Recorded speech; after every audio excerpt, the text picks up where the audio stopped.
இன்னைக்கு வந்து 2 அப்டேட் வந்திருக்குது. ஒன்று வந்து 12th சப்ளிமெண்ட்ரி எக்ஸாம் அதுக்கான ஸ்கேன் காப்பி டவுன்லோடு அது வந்து இன்னைக்கு டவுன்லோட் பண்ணலாம். அதுக்கான வீடியோ ஆல்ரெடி போட்டிருக்கேன். யாராவது மிஸ் பண்ணியிருந்தீங்க அப்படின்னா டிஸ்கிரிப்ஷனில் லிங்க் இருக்குது, ஒரு தடவை செக் பண்ணி பார்த்துங்க. அடுத்த அப்டேட் வந்து 12th சப்ளிமெண்ட்ரி எக்ஸாமுக்கான ரீவேல்யூஷன் ரீடோட்டலிங் இதோட அப்ளிகேஷன் ஃபார்ம் வந்திருக்குது. இந்த 2 தான் இன்னைக்கு அப்டேட்டு.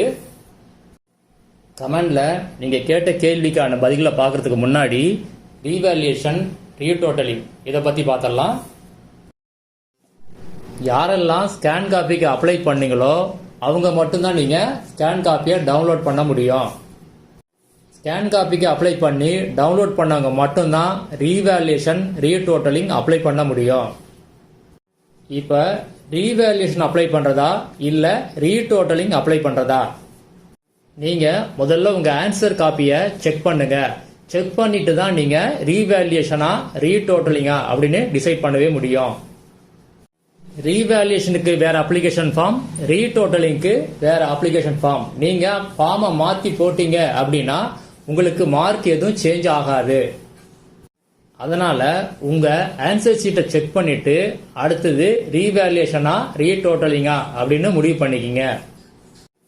ரீவேல்யூஷன் எப்போ அப்ளை பண்றது அப்படின்னா, உங்க ஆன்சர் ஷீட்ல உங்க ஆன்சருக்கு எல்லாம் மார்க் கம்மியா கொடுத்துருக்காங்க, இல்லைன்னா ஏதாவது ஒரு கேள்விக்கு மார்க் கம்மியா கொடுத்துருக்காங்க அப்படின்னு நீங்க ஃபீல் பண்ணீங்க அப்படின்னா அப்ப நீங்க ரீவேல்யூஷன் அப்ளை பண்ணணும்.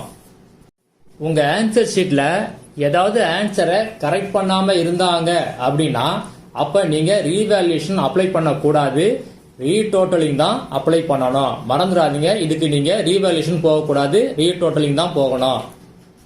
அதே மாதிரி ஆன்சரை கரெக்ட் பண்ணிட்டு அதுக்கு மார்க் போடாம இருந்தாங்க அப்படின்னா அப்பயும் நீங்க ரீவேல்யூஷன் போகக்கூடாது, ரீடோட்டலிங் தான் போகணும். உங்க ஆன்சருக்கு மார்க் கொடுத்துருக்காங்க, ஆனா ஏதோ ஒரு ஆன்சருக்கு மார்க்கை வந்து ஃப்ரண்ட் பேஜ்ல போடாம விட்டுட்டாங்க அப்படின்னா அதுக்கு நீங்க ரீடோட்டலிங் தான் போகணும். டோட்டல் மார்க்ல மிஸ்டேக் இருந்துச்சு, அதாவது மார்க் கம்மியா இருந்துச்சு டோட்டல் மார்க் அப்படின்னா நீங்க ரீடோட்டலிங் போகணும்.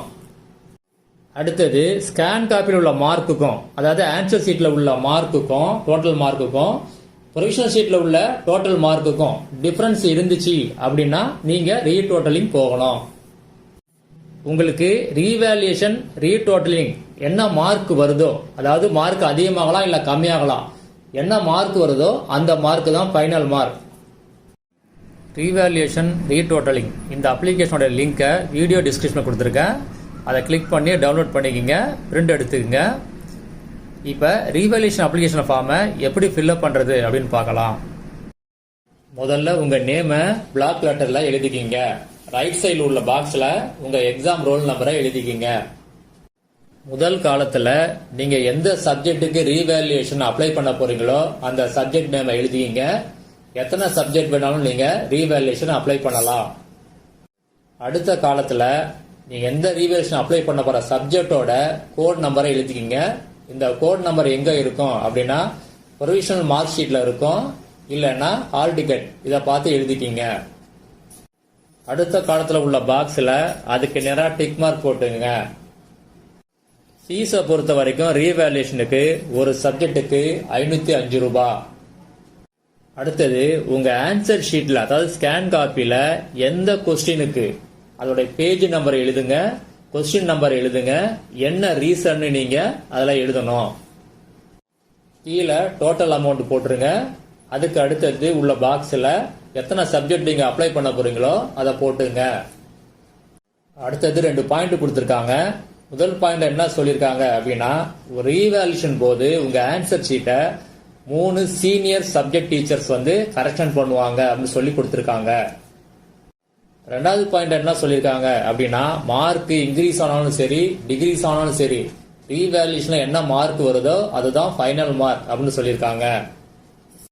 அடுத்தது டிக்ளரேஷன்ல நீங்க சைன் பண்ணணும், இல்லைன்னா உங்க பேரண்ட்ஸ் நோட்னு சொல்லி சில பாயிண்ட்ஸ் கொடுத்துருக்காங்க.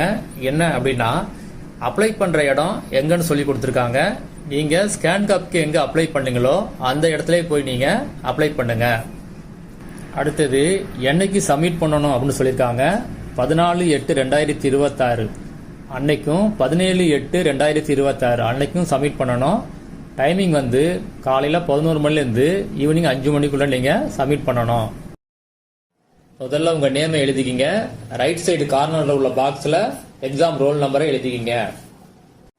முதல் காலத்தில் நேம் ஆஃப் தி சப்ஜெக்ட், எந்த சப்ஜெக்ட் ரீடோட்டிங் அப்ளை பண்ண போறீங்களோ அந்த சப்ஜெக்ட் நேமை எழுதிக்கிங்க.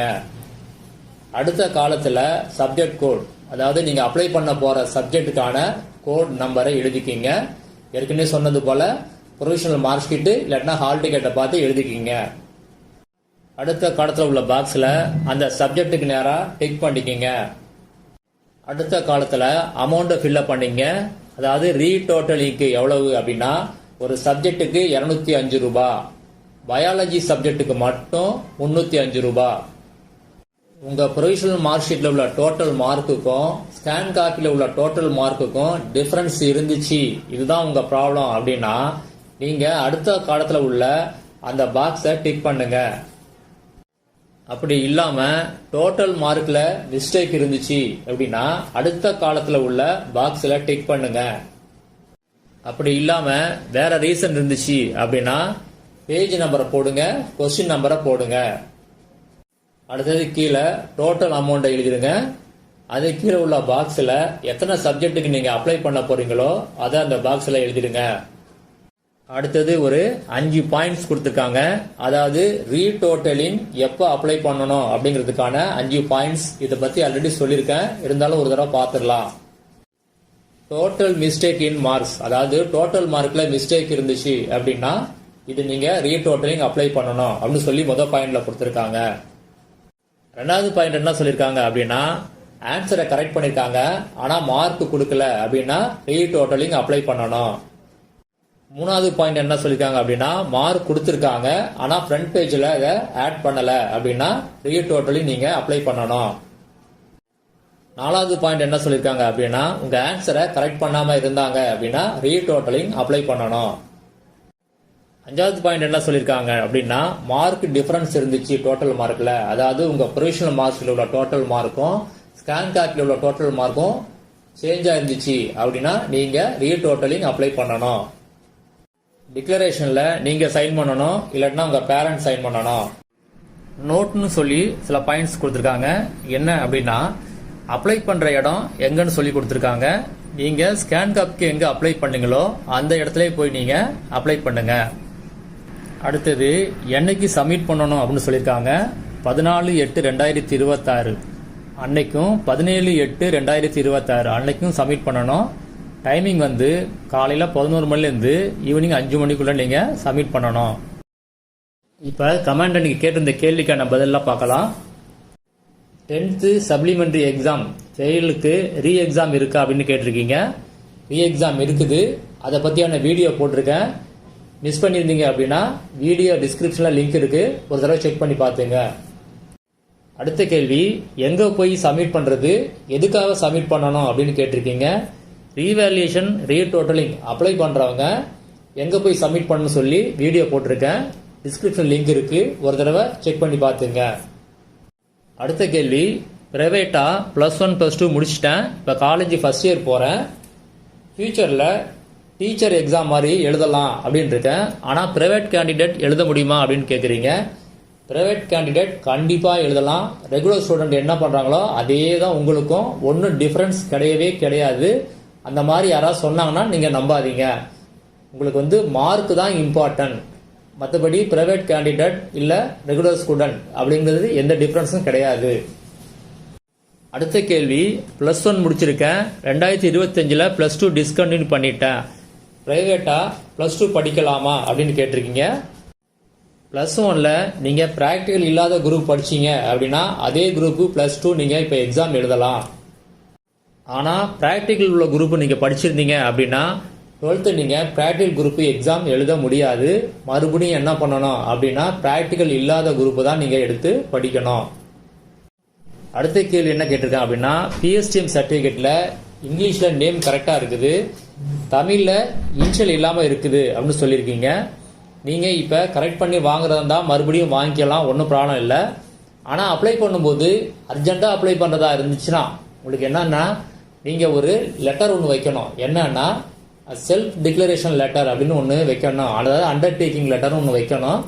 அந்த லெட்டர் எப்போ வைக்கணும் அப்படின்னா நீங்கள் அப்லோட் பண்ணும்போது வைக்கணும். அதுக்கு ஒரு வீடியோ நான் அப்டேட் பண்ணுறேன். அப்போ நீங்கள் பாருங்கள் அந்த வீடியோ பிஎஸ்எஃப் சர்டிஃபிகேட் பற்றி. அப்போ உங்களுக்கு தெரியும் கிளியராக. இப்போ மாற்ற முடிஞ்சால் நீங்கள் மாற்றி வச்சுருங்க. அடுத்த கேள்வி என்னன்னா, காலேஜ் ஜாயின் பண்ணணும் நெக்ஸ்ட் இயருக்கு, ஆனால் ஏஜ் லிமிட்டு சரியாக கிளியராக எனக்கு தெரியல அப்படின்னு கேட்டிருக்கீங்க. ஏஜ் லிமிட் என்ன அப்படின்னு கேட்டிருக்கீங்க காலேஜ் ஜாயின் பண்ணுறதுக்கு. Arts and science college join பண்ணுறதுக்கு உங்களுக்கு மேக்ஸிமம் ஏஜ் லிமிட் வந்து 40 வயசு வரைக்கும் நீங்கள் ஆர்ட்ஸ் அண்ட் சயின்ஸ் காலேஜ் ரெகுலரில் ஜாயின் பண்ணலாம். உமன் கேண்டிடேட்ஸுக்கு 43 வயசு வரைக்கும் ஜாயின் பண்ணலாம். மாற்றுத்திறனாளி கேண்டிடேட் வந்து 45 வயசு வரைக்கும் ஜாயின் பண்ணலாம். நல்லா கவனிச்சிங்க.